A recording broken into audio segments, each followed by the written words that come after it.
السلام عليكم ورحمة الله وبركاته. نحمده ونصلي على رسوله الكريم، أما بعد. فقد قال الله تعالى في القرآن العظيم وفي الفرقان المجيد: أعوذ بالله من الشيطان الرجيم، بسم الله الرحمن الرحيم. وتزودوا فإن خير الزاد التقوى. صدق الله مولانا العظيم. அளவற்ற அருளாளனும் நிகரற்ற அன்புடையோனுமாகிய எல்லாம் வல்ல அல்லாஹ் தஆலாவின் திருநாமம் போற்றி தொழுகின்றேன்.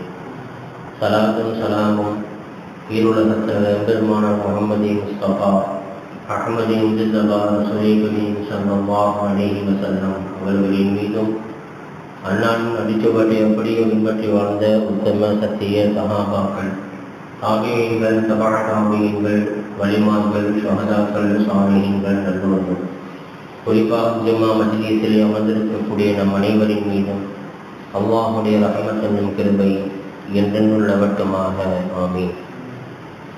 கண்ணியமிக்க அல்லாஹ்வின் அடியார்களே, மேலான பெரியார்களே, சகோதரர்களே, சகோதரிகளே, தாய்மார்களே, அல்லாஹ் சுப்ஹானஹு வ தஆலா இந்த உலக வாழ்க்கையை சொற்பகால வாழ்க்கையாக அல்லாஹ் நமக்கு கொடுத்திருக்கிறார். இந்த சொற்பகால வாழ்க்கையை அல்லாஹ்வுக்கு அஞ்சி நபிகள் நாயகம் ஸல்லல்லாஹு அலைஹி வஸல்லம் அவர்களுடைய வாழ்க்கையை முழுமையாக நம்முடைய வாழ்க்கையாக நாம் ஆக்கிக் கொள்வோமேயானால் உயிர் உலகிலும் நமக்கு வெற்றி கிடைக்கிறது என்பதிலே எந்த சந்தேகமும் இல்லை. இந்த துன்யாவுடைய வாழ்க்கை ஒரு மனிதனுக்கு எப்பொழுது ஆரம்பிக்கும் என்பது தெரியும். ஆனால் இந்த துன்யாவுடைய வாழ்க்கை எப்பொழுது முடியும் என்பது யாருக்கும் தெரியாது. அதை அல்லாஹ் ஒருவனே அறிந்தவர். 6 மரணம் உண்டு, 60 மரணம் உண்டு. இப்போ இந்த இடைப்பட்ட காலங்களில் அல்லாஹ்விற்கு பிடித்தமான வாழ்க்கையாக நம்முடைய வாழ்க்கையை நாம் ஆக்கிக்கொள்ள வேண்டும். அல்லாஹ் சுப்ஹானஹு வ தஆலா எந்த கட்டளைகளை நமக்கு பிறப்பித்திருக்கின்றானோ அந்த கட்டளையை முழுமையாக நாம் ஏற்று நடக்க வேண்டும். பெருமானார் ஸல்லல்லாஹு அலைஹி வஸல்லம் அவர்கள் காட்டி தந்திருக்கக்கூடிய வழிமுறைகளை முழுமையாக நம்முடைய வாழ்க்கையிலே நாம் பின்பற்ற வேண்டும். அல்லாஹ் நமக்கு உதவி செய்வானாக. கண்ணியமிக்க அல்லாஹ்வின் அடியார்களே, இப்போ நாம் இருக்கக்கூடிய இந்த மாதம் இது ஹஜ்ஜுடைய மாதம். ஹாஜிமார்கள், இன்னும் ஒரு சில ஹாஜிமார்கள் ஹஜ்ஜுக்கு புறப்பட்டு சென்று விட்டார்கள்.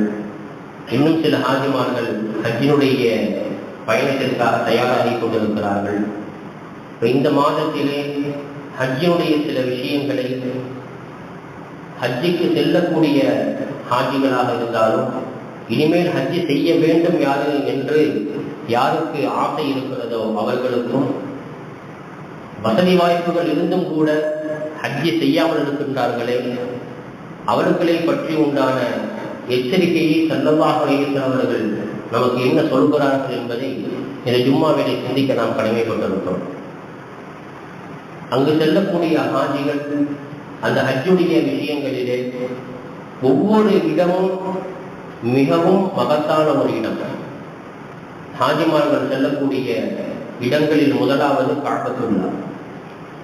முதல் இடம் கஅபத்துல்லாஹ். அதற்கு பிறகு அவர்கள் மகாம் இப்ராஹிம், அதற்கு அடுத்து ஜம்சம் நீரை குடிக்குதல், அதற்கடுத்து சஃபா மருவாக்கு மத்தியிலே தொங்கோட்டம் போடுதல், அந்த ஹஜ்ஜுடைய காலங்கள் நெருங்கிய உடனேயே மினாவிலே தங்குதல், அரஃபாவில் தங்குதல், முஸ்தலிஃபாவிலே தங்குதல், அதற்கு பின்னால் ஷைத்தானுக்கு கல்லெறிதல், அதற்கு அடுத்து தன்னுடைய முடியை எடுத்துக் கொள்ளுதல், குர்பானி கொடுத்தல், இது போன்ற எல்லா விதமான கிரியைகளையும் ஒவ்வொரு விஷயத்தையும் அல்லாஹ் சுப்ஹானஹு வ தஆலா மிகப்பெரிய ஆச்சரியத்தை நமக்கு சொல்லி காட்டுகிறார்.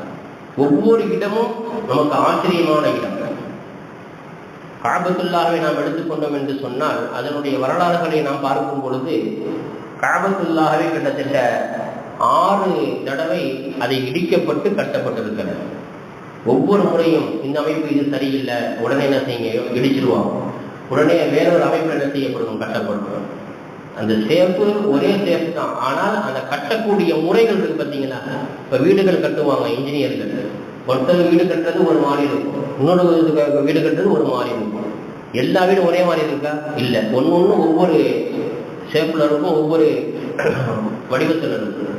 அதான் காபத்துல்லாஹை பொறுத்த வரைக்கும் அதனுடைய வடிவம் ஒன்று தான். ஆனால் அந்த கட்டக்கூடிய முறைகளை நாம் பார்க்கும் பொழுது ஒவ்வொருத்தவரும் ஒவ்வொரு வித்தியாசமாக கட்டினாங்க. அப்போ அந்த காபத்துல்லாஹை ஒட்டி அந்த ஹத்தீம் அப்படின்னு ஒரு தூண் இருக்கும். அந்த ஹத்தீம்னு ஒரு தூண் இருக்கும். அந்த தூண் காபத்துல்லாஹோட சேர்ந்ததா அல்லது அது தனியா உள்ளதா என்று நாம் பார்க்கும் பொழுது, அது சம்பந்தமான ஹதீசுகளை நாம் பார்க்கும் பொழுது புகாரி ஷரீஃபில் ஒரு ஹதீஸ் வருது. பெருமானார் ஸல்லல்லாஹு அலைஹி வஸல்லம் அவங்கள்ட்ட ஆயிஷா ரலியல்லாஹு தஆலா அவங்க கேட்குறாங்க, ஹத்தீம் இருக்குது அது கஅபாவில் கட்டுப்பட்டதா இல்லை? இப்போ ஸல்லல்லாஹு அலைஹி வஸல்லம் சொன்னாங்க, அது அந்த ஹத்தீம் கஅபாவில் கட்டுப்பட்டது தான். அப்போ அது ஏன் தனியாக இருக்கு? ஆயிஷா ரலியல்லாஹு கேட்குறாங்க. ரொம்ப மிகவும் அறிவாளி ஆயிஷா ரலியல்லாஹு. ஹதீஸ்களை வல்லுநர்கள்ல முதல் ஹதீஸ்களை வல்லுநர் யாரும் சொன்னா அன்னை ஆயிஷா ரலியல்லாஹு தஆலா. கேட்கக்கூடிய கேள்விகள்லாம் மிகப்பெரிய புதிராகவே நமக்கு இருக்கு. முதல் கேள்வி கேட்கிறாங்க, ஹத்தீம் காபத்துல்லாஹோட சேர்ந்ததா? ஆம், சேர்ந்ததுதான். அப்ப ஏன் ஹத்தீம் தனியா இருக்கு, என்ன காரணம்? அப்ப பெருமானார் ஸல்லல்லாஹு அலைஹி வஸல்லம் சொன்னார்கள், அந்த காபத்துல்லாஹவை கட்டும் பொழுது அதை சேர்த்து கட்டியிருப்பாங்க. அதை கட்டிக்கிட்டே இருக்கும் பொழுது பொருளாதார பற்றாக்குறை ஏற்பட்டுருச்சு. அதனால என்ன செஞ்சுட்டாங்கன்னு சொன்னா, ஹத்தீமை அதோட என்ன செய்யல, சேர்க்காம அப்படியே அதனோட அந்த காபத்துல்லாஹோட அந்த வேலைக்கு பாடிக்கிட்டாங்க. பொருளாதாரம் இல்லை. அந்த காலத்திலேயே எப்படின்னு சொன்னா, அந்த ஹலால் ஹராமுடைய விஷயத்துல பேணுதலாக இருந்திருக்கிறாங்க குறைஷிகள். ஹலால் ஹராம்ல பேணுதலாக இருந்திருக்கிறாங்க. ஆரம்ப காலகட்டத்துல பார்த்தீங்கன்னா விபச்சாரம்னா ஹலாலா இருந்துச்சு. விபச்சாரம் செய்யறது ஹலால். அதுலதான் என்ன செய்வாங்க, பணம் அதிகமா சம்பாதிப்பாங்க. அவர்கள் நினைத்திருந்தால் காபத்துல்லாஹ் அந்த பணத்தை வச்சு கட்டியிருக்கலாம். ஹத்தீமை என்ன செய்யலாம், காபத்துல்லாவோட சேர்ந்து கட்டியிருக்கலாம். ஆனால் அவர்கள் இஸ்லாத்திலே சேராமல் இருக்கக்கூடிய அந்த காலத்திலும் கூட ஹலால் ஹராம் விஷயத்துல குறைகள் நினைஞ்சிருக்கிறாங்க, ரொம்ப பேணுதலாக இருந்திருக்கிறாங்க. அப்ப பொருளாதார பற்றாக்குறை ஏற்பட்டதுனால என்ன செஞ்சுட்டாங்க, காபத்துல்லாஹ் தனியாகவும் ஹத்தீம் தனியாகவும் இருந்துச்சு. அந்த குறைஷிகள், எனக்கு முன்னுள்ள இருக்கக்கூடிய அந்த கூட்டத்தார்கள், அவங்க மட்டும் தவறாக என்னை எண்ணாமல் இருந்திருந்தால், ஸல்லல்லாஹு சொல்றாங்க, அவர்கள் மட்டும் என்னை தவறாக எண்ணாமல் இருந்திருந்தால் நான் என்ன செஞ்சிருப்பேன், காபத்துல்லாவோட சேர்த்து அந்த ஹத்தீமை நான் கட்டியிருப்பேன். ஆனால் அவர்கள் தவறாக எண்ணி கொள்வார்களோ என்பதற்காக, ஏன்னா எல்லாம் பெரிய பெரிய தலைவர்கள், குறைச்சி குலங்கிறது மிகப்பெரிய கோத்திரம் அது. அப்ப ஸல்லல்லாஹு சொன்னாங்க, அவங்க மட்டும் தவறாக எண்ணாமல் இருந்திருப்பார்களே, ஆனால் நான் என்ன செஞ்சிருப்பேன், காபத்துல்லாவை சேர்த்து நான் கட்டியிருப்பேன் அப்படின்னா. அப்ப காபத்துல்லாவோட அது சேர்ந்துருது அப்படிங்கிறதுனாலதான் தவாஃபு சுற்றும் பொழுது காபத்துல்லாவுக்கும் ஹத்தீமுக்கும் இடையில நிறைய கேப் இருக்கும். ஒரு 4 பேர் ஒன்னா சேர்ந்து வரலாம், அந்த அளவுக்கு கேப் இருக்கும். ஒரு தவாஃப் சுத்துறாரு, ஹஜ்ருல் அஸ்வதிலிருந்து புறப்பட்டு தவாஃப் வரும் பொழுது காபத்துல்லாவிற்கும் ஹத்தீமுக்கும் மத்தியில உள்ள அவர் பூந்துட்டாருன்னு சொன்னா தவாஃப் கூடாது. ஏன்? ஹத்தீம் என்பது காபத்துல்லாவோட சேர்ந்தது. அந்த ஹத்தீமை தாண்டிதான் என்ன செய்யணும், அவன் தவாஃப் சுத்தம். அப்படி தவாஃப் அப்படி சுற்றி வந்தாதான் அது ஒரு தவாஃப் என்பதாக என்ன செய்யப்படும், கருதப்படும். அந்த ஹத்தீம் உள்ள தவாஃபில் வந்துட்டாருன்னு சொன்னா அவரோட தவாஃபை என்ன செய்யாதுங்க, கூடாது என்பதாக மார்க்க சட்ட வல்லுநர்கள் சொல்றாங்க. அப்ப அதே போன்று காபத்துல்லாஹ் தவாஃப் செய்யறாங்க. செஞ்சு முடிச்சதற்கு பின்னால நேரடியாக என்ன செய்வாங்கன்னா, ஆரம்ப காலகட்டத்துல ஜம்சம் தண்ணி குடிக்க போயிடுவாங்க. இப்ப இடைப்பட்ட நேரத்துல என்ன ஏதோ ஒரு அமல் இருந்தா நல்லா இருக்குமே என்று உமர் ரலியல்லாஹு தஆலா அவங்களுக்கு ஒரு இயக்கம். காபத்துல்லாஹ் சுத்திட்டோம், அதற்கு பின்னால ஒரு தொழுகை, ஏதேனும் ஒரு அமல் இருந்தா நல்லா இருக்குமே அப்படின்னு நினைச்சாங்கன்னா உமர் ரலியல்லாஹு தஆலா அவர்கள் அவங்க சிந்திச்சாங்க. அப்படி சிந்திக்கும் பொழுது பெருமானார் ஸல்லல்லாஹு அலைஹி வஸல்லம் அவங்கள்ட்ட ஹஜ்ரத் உமர் ரலியல்லாஹு தஆலா சொல்றாங்க, காபத்துல்லாஹ் 7 முறை சுற்றி வராங்க ஹாஜிகள். சுற்றி வந்ததுக்கு பின்னால நேரடியாக ஜம்சம் தண்ணி குடிக்க போயிடுறாங்க. இது இடைப்பட்ட நேரத்துல ஒரு அமல் இருந்தால் நல்லா இருக்குமே என்று சொல்லும் பொழுதுதான், பேசிக்கொண்டே இருக்கும் பொழுது அல்லாஹ் சுப்ஹானஹு வ தஆலா ஆயத்தை இறக்கிட்டான். மகாம் இப்ராஹிம் முஸல்லா, மகாம் இப்ராஹிம் இருக்குதுல, அதை நீங்க என்ன செய்யுங்க, தொழும் இடமாக நீங்கள் ஆக்கிக் கொள்ளுங்கள். இப்ப இங்க போகக்கூடிய ஹாஜிகள் என்ன செய்வாங்க, முதல்ல உம்ரா செய்வாங்க. உம்ரா செஞ்சாலும் சரி, ஹஜ் செய்தாலும் சரி, தவாஃபுக்கு பின்னால மகாம் இப்ராஹிம் கிட்ட நின்று என்ன செய்யணும்? 2 ரக்காயத்து அங்க நஃபில் தொழுதுட்டு தான் அது ஜம்சம் தண்ணி குடிக்கணும். இதே போன்று உமர் ரலியல்லாஹு தஆலா அவங்களுடைய வரலாறை நாம் பார்க்கும் பொழுது நிறைய சம்பவங்கள் அவங்களுடைய உள்ளத்துல என்ன நினைச்சாங்களோ அதை அல்லாஹ் என்ன செஞ்சிருக்கான்? ஆயத்துக்காலாகவே இறக்கி வச்சிருக்கான். அதுல ஒரு ஆயத்து தான் இந்த மகாம் இப்ராஹிம் சம்பந்தப்பட்ட ஆயத்து. 2வது நாம் பார்க்கும் பொழுது பெருமானார் ஸல்லல்லாஹு அலைஹி வஸல்லம் அவர்கள் அவர்களுடைய வீட்டுக்கு நிறைய நபர்கள் வருவாங்க, பெரிய பெரிய தலைவர்கள் வருவாங்க ஸல்லல்லாஹு பார்க்கறதுக்காகவே. அப்ப உமர் ரலியல்லாஹு அன்ஹு சொன்னாங்க, யா ரசூலல்லாஹ், உங்க வீட்டுக்கு பெரிய பெரிய தலைவர்கள்லாம் வந்து போறாங்க. அப்படி வரும் பொழுது உங்களுடைய மனைவிமார்கள் திரைக்கு பின்னால் இருந்தா நல்லா இருக்குமே, ஒரு திரை இருந்தா நல்லா இருக்குமே அப்படின்னு செஞ்சாங்க. ஸல்லல்லாஹு அலைஹி வஸல்லம் தன்னுடைய அபிப்பிராயத்தை சொல்றாங்க, உங்களுடைய உள்ளத்துல நினைச்சதை சொல்றாங்க. உடனே அல்லாஹ் என்ன செஞ்சிட்டான்? ஆயத்தை இறக்கிட்டான். சூரத்துல் அஹ்ஸாப்ல இந்த ஆயத்து வருது. பெருமானார் ஸல்லல்லாஹு அலைஹி வஸல்லம் உடைய மனைவிமார்களிடத்திலே நீங்கள் ஏதேனும் பேசுவதாக இருந்தால், ஏதேனும் கேட்பதாக இருந்தால் திரைக்கு பின்னால் நின்றுதான் நீங்கள் கேட்க வேண்டும் என்ற ஆயத்தை அல்லாஹ் என்ன செஞ்சிட்டான்? ஆயத்தை அல்லாஹ் இறக்கி வச்சுட்டான். இது 2வது ஆயத்து. 3வது ஆயத்து என்னன்னு சொன்னா, பெருமானார் ஸல்லல்லாஹு அலைஹி வஸல்லம் அவங்களிடத்துல அவங்களுடைய மனைவிமார்கள் நீங்க கொடுக்கக்கூடிய பொருளாதாரங்களுக்கு பத்தல, அதிக பொருளாதாரம் கொடுங்க, பணம் காசுகள் கொடுங்கன்னு கேட்டாங்க. அந்த நேரத்துல பெருமானார் ஸல்லல்லாஹு அலைஹி அவர்களுக்கு உமர் ரலியல்லாஹு தஆலா என்ன செஞ்சாங்க? சில ஆறுதலான வார்த்தைகள் சொன்னாங்க. பெருமானார் அவங்களுக்கு இந்த மனைவிமார்கள் என்ன, என்ன உங்களுக்கு அல்லாஹ் என்ன செய்வான்? இன்னும் சிறந்த பெண்களை மனைவிகளாக உனக்கு என்ன செய்வான்? அல்லாஹ் ஆக்கி கொடுப்பான் அப்படின்னு அவங்க யதார்த்தமா சொன்னாங்க. அல்லாஹ் உடனே ஆயத்தை இறக்கிட்டான். அவர்கள் இல்லை என்று என்ன சொன்னா, நீங்க அவங்க தலா கூட்டுருங்க, உங்களுக்கு அல்லாஹ் என்ன செய்வான்? உங்களுக்கு சிறந்த பெண்களை திருமணம் முடித்து கொடுப்பான் என்பது ஆயத்தை இறக்கிற ஒண்ணு அவங்களுக்கு பயம் வந்துருச்சு. யாருக்கு? பெருமானார் ஸல்லல்லாஹு அலைஹி மனைவிமார்களுக்கு பயம் வந்துருச்சு. பிறகு என்ன செஞ்சிட்டாங்க? அதெல்லாம் எங்களுக்கு எதுவும் வேணாம், நீங்க மட்டுமே போதும்னு என்ன செஞ்சாங்க? ஸல்லல்லாஹு அலைஹி வஸல்லம் செஞ்சுட்டாங்க என்பது அதனுடைய வரலாறு. அப்ப பெருமானார் ஸல்லல்லாஹு அலைஹி வஸல்லம் அவர்களுடைய வாழ்க்கைகளில் நடந்திருக்கக்கூடிய சம்பவங்கள் இது. அதே போல உமர் ரலியல்லாஹு அன்ஹு அவர்கள் தன்னுடைய உள்ளத்திலே எதை நினைத்தார்களோ அதை அல்லாஹ் என்ன செஞ்சிட்டான்? ஆயத்துக்களாக இறக்கி வச்சுட்டான். இது போன்று கஅபத்துல்லாஹ்வுக்கு செல்லக்கூடியவங்க ஒவ்வொரு இடமும் இருக்குது மிகவும் மகத்தான இடம். அதனுடைய கண்ணியத்தை விளங்கி அதை நாம் உள்வாங்கி அதனுடைய கண்ணியத்தை என்ன செய்யணும்? நாம் அதுக்கு நம்ம கண்ணியப்படுத்தணும். அல்லாஹ் குர்ஆன்ல ஒரு ஆயத்துல சொல்லுவான், அமை யுஅல்லிம் ஷஆயிர் அல்லாஹ் ஃபைன்னஹா மின் தக்வல் குலூப். அல்லாஹ்வுடைய அத்தாட்சிகள், அல்லாஹ்வுடைய சில அடையாளங்கள், அந்த அடையாளங்களை யார் கண்ணியப்படுத்துவார் என்று சொன்னால், யாருடைய உள்ளத்திலே தக்வா இருக்கிறதோ அவங்க என்ன செய்வாங்கன்னா அல்லாஹ்வுடைய இந்த அத்தாட்சிகளை, அந்த சின்னங்களை அவர்கள் கண்ணியப்படுத்துவார்கள் என்று அல்லாஹ் சுப்ஹானஹு வ தஆலா தன்னுடைய திருவசனத்திலே சொல்லி காட்டுகிறார்.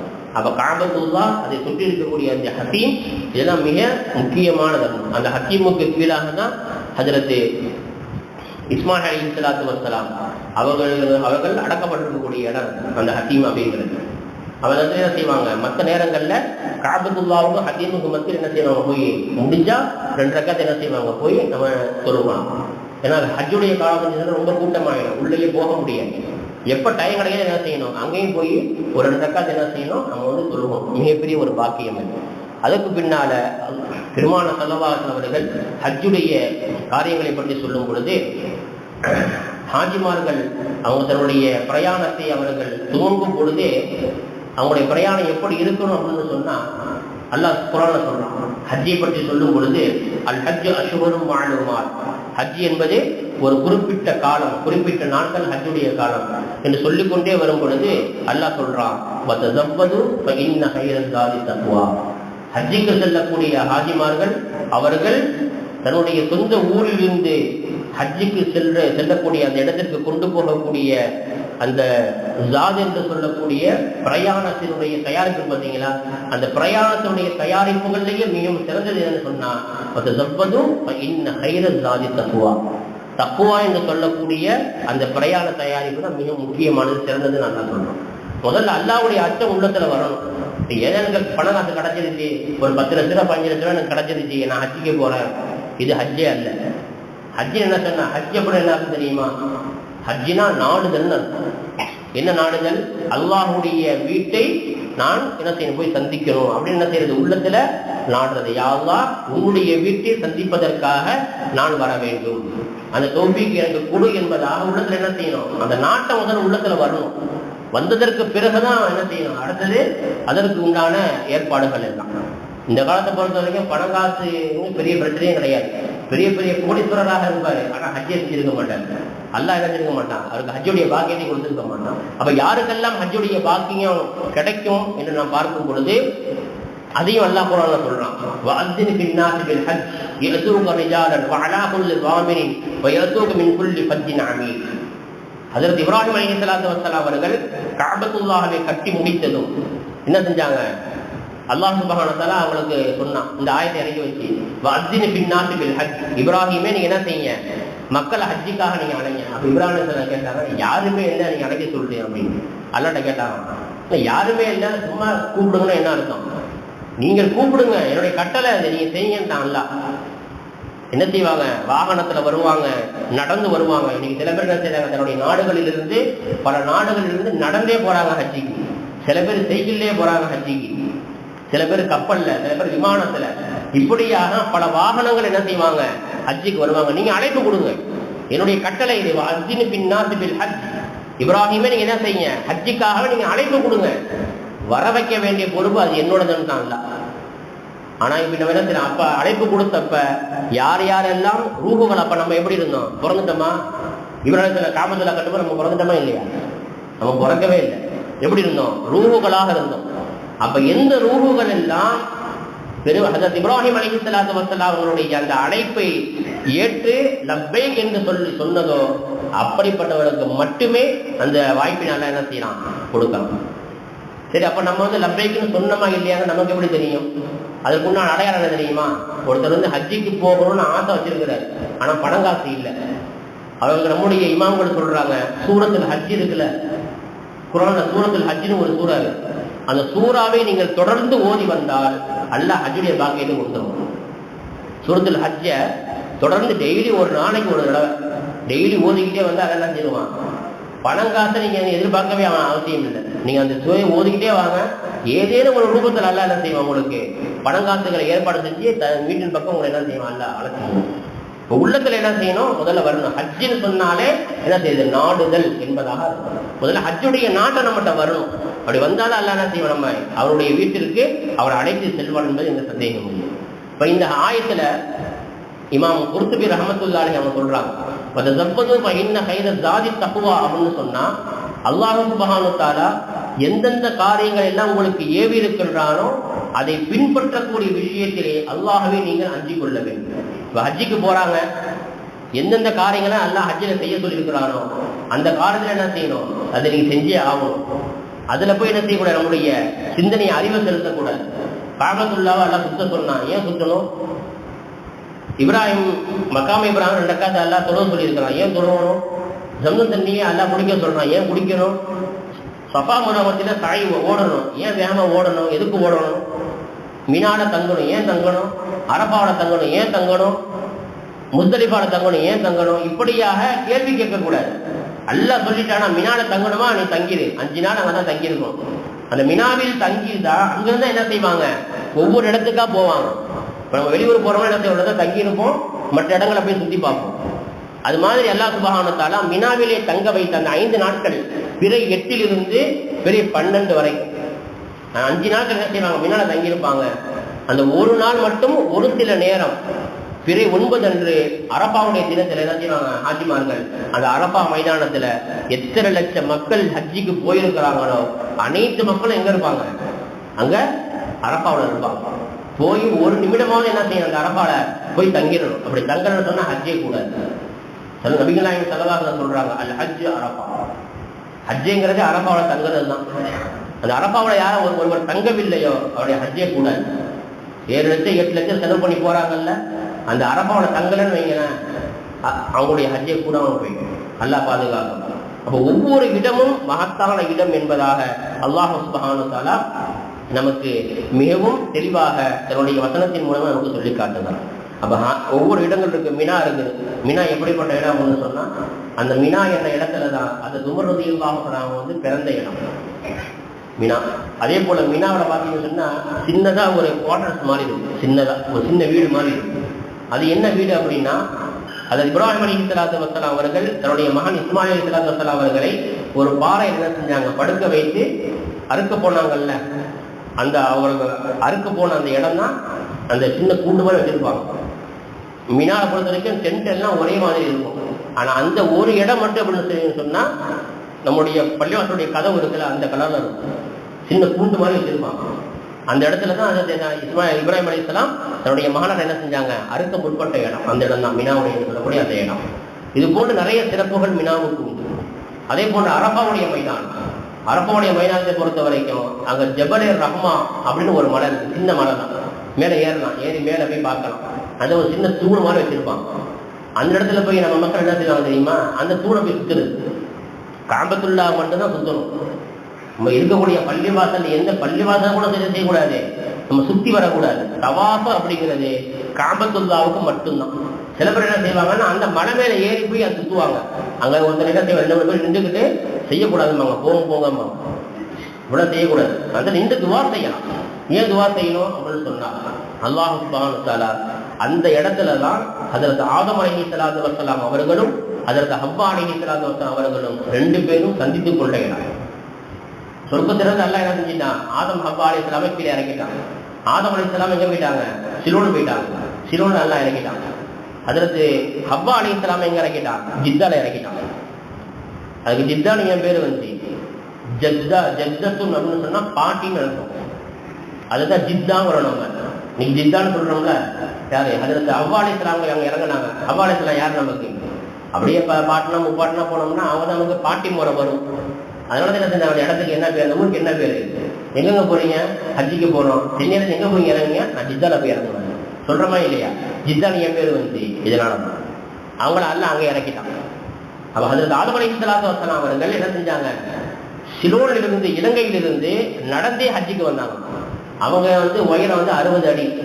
ஒரு அடி எடுத்து வச்சாங்கன்னு சொன்னா இங்கே நிற்கிறாங்க அப்படின்னா, ஒரு அடி எடுத்து வச்சாங்கன்னா அவங்க வந்து எங்க செஞ்சிடும், நம்ம காரைக்கால் பீச்சுக்கு போயிடுவாங்க. ஒரு அடி எடுத்து எங்க போயிடுவாங்க, காரைக்கால் பீச்சுக்கு போயிடுவாங்க. அப்படின்னு நடந்து என்ன செஞ்சாங்கன்னா, அது ஆதம் அலைஹிஸ்ஸலாம் சிலோனிலிருந்து ஹஜ்ஜிக்கு வந்தாங்க.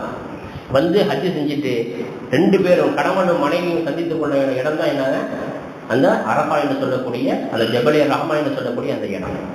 அதே போல முஸ்தலிஃபான ஒரு இடம் இருக்கு. அரஃபாவுடன் எங்க போவாங்க ஹாஜிமார்கள், முஸ்தலிஃபாவுக்கு போவாங்க.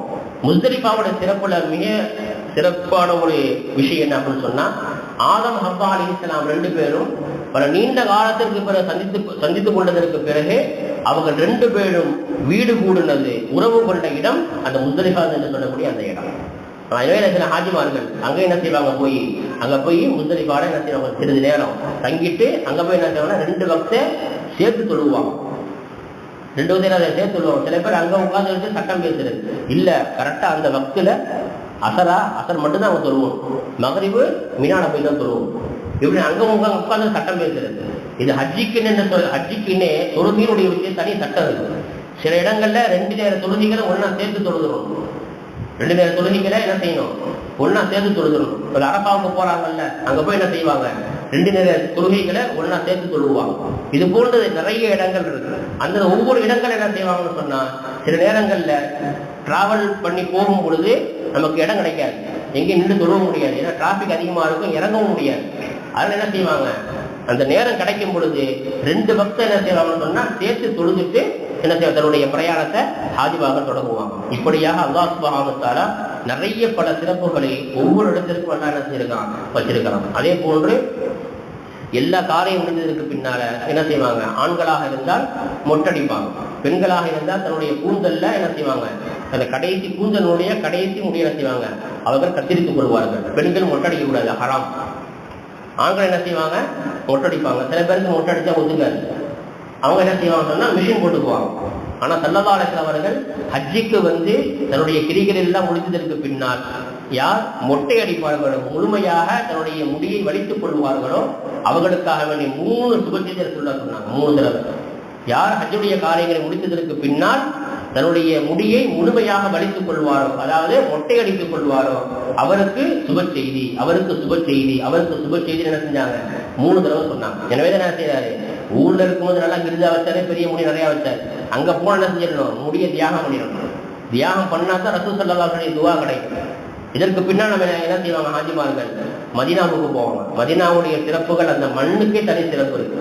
இன்ஷா அல்லாஹ் வரக்கூடிய வாரங்கள் நம்ம என்ன செய்வோம், அதை பத்தி நம்ம என்ன செய்வோம், இன்ஷா அல்லாஹ் பேசுவோம். அப்ப அல்லாஹ் சுப்ஹானஹு வ தஆலா அந்த ஹஜ்ஜுடைய ஒவ்வொரு இடங்களையும் ஹஜ்ஜுக்கு செல்லக்கூடிய ஹாஜிமார்கள் அதனுடைய சிறப்பையும் அதனுடைய மகத்துவத்தையும் விளங்கி அதற்கு கண்ணியம் கொடுத்து அந்த ஹஜ்ஜினுடைய கிரியைகளை செய்யக்கூடிய பாக்கியத்தை நம் அனைவருக்கும் அல்லாஹ் தந்தல் புரிவானாக. நம் அனைவருக்கும் அல்லாஹ் ஹஜ்ஜு செய்யக்கூடிய பாக்கியத்தை தந்தல் புரிவானாக. உள்ளத்திலே ஹஜ்ஜு செய்ய வேண்டும் என்ற எண்ணத்தை அல்லாஹ் நம் அனைவரும் தந்தல் புரிவானாக. வாஹிரு தஅவானா அல்ஹம்துலில்லாஹி ரப்பில் ஆலமீன். அஸ்ஸலாமு அலைக்கும் வரஹ்மத்துல்லாஹி தஆலா வபரகாத்துஹு.